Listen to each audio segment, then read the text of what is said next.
Hey folks, Marcel here. What if I told you there is a massive global heat circulation system that keeps Earth's climate in balance, and it is under threat of collapsing for good? AMOC refers to the Atlantic Meridional Overturning circulation, a large system of ocean currents that transports warm water northward in the Atlantic and cold, deep water southward. It started with a bucket and a rope, not with satellites, supercomputers, or climate models, but with sweating English slave trader lowering a crude device into the Caribbean Sea. Using a simple rope and valve system, Captain Henry Ellis hauled water from the ocean's depths to the deck, where a built-in thermometer revealed its temperature. The surface waters were warm, blisteringly warm, but the water he hauled up from the deep came up bone cold, as if he had lowered the rope into a memory older than any ship afloat. Humanity had just taken its first temperature reading of the deep ocean. Ellis thought that he had found a luxury. This experiment, which seemed at first but mere food for curiosity, he wrote in a letter, became in the interim very useful to us. By its means we supplied our cold bath and cooled our wines or water at pleasure, which is vastly agreeable to us in this burning climate. He didn't just measure water, he measured the hidden machinery of the planet. Think of a swimming pool in summer. The surface warms fast, but dive to the bottom and you hit that cold shock instantly. Now scale that up to the ocean, a permanent ice chest beneath a sun-warmed skin. This is the AMOC, a conveyor belt of water moving heat north and cold south. A heartbeat threading the oceans together. Half a century later, Count Rumford realized what Ellis didn't. Only a system of cold, polar currents could explain why the tropics hid freezing water beneath their warm surface. A planetary secret was beginning to surface. Today, we understand the AMOC as one of the most powerful climate systems on Earth. Below all the tourism and trade, this conveyor belt is quietly holding the climate together. Most ocean currents move heat away from the tropics, but the AMOC does the opposite. It brings warmth toward the equator, an inversion so rare it helps explain why the northern hemisphere is warmer than the southern hemisphere, and why Europe is, well, livable. Warm, salty water travels northward as the Gulf Stream bathes the coast of Europe, then releases its heat into the Arctic air. Cooled and made dense by salt, it sinks and flows back south like a river in the deep all the way to Antarctica. It moves 50 times more energy than all of human civilization uses. Imagine 1,000,000 nuclear reactors and then some. But this engine isn't powered by heat alone, it's powered by salt. Warm water rises, salty water sinks, and the entire circulation depends on that sinking. And here lies the problem. Global warming isn't just heating the planet, it's dumping massive amounts of fresh water into the North Atlantic, mostly from Greenland's melting glaciers. Fresh water is light, it refuses to sink. Like syrup clogging a drain, it shuts down the flow. And we can see the backup forming, a strange patch south of Iceland, a blue bruise in a red-hot ocean, the cold Blob. A fingerprint of a system struggling, slowing, stalling. Scientists say that the AMOC is now the weakest it has been in at least 1,000 years. Once the system slows past the threshold, restarting it isn't like flipping a switch. It takes centuries, maybe longer.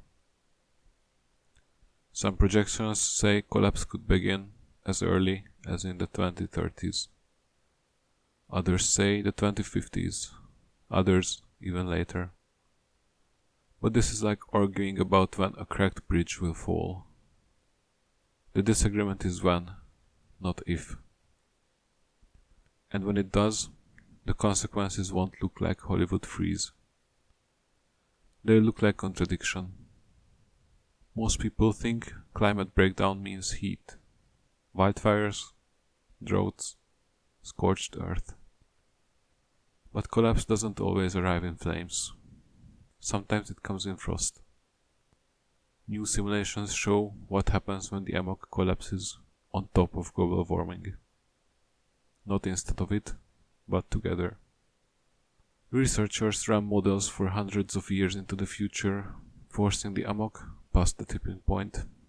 They simulated worlds warmed by 2 degrees Celsius and by 4 degrees Celsius, with and without a functioning AMOC.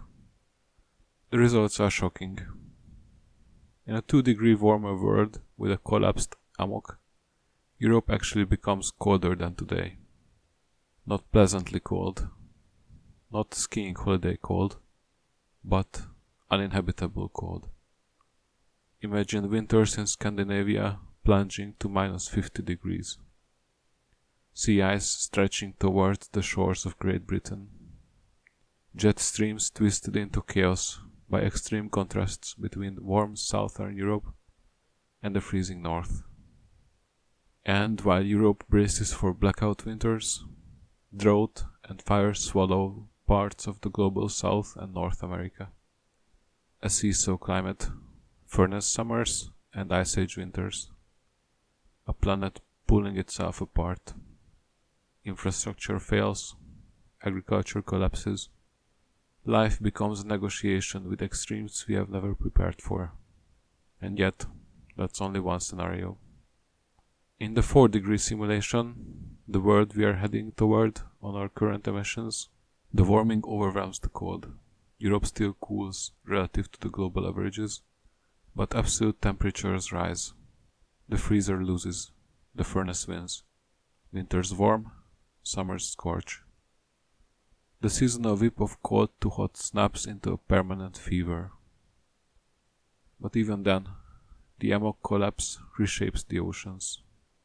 The US East Coast sees rapid sea level rise, just as it did in 2009-2010, when the AMOC briefly stalled and water levels jumped 12 centimeters in months.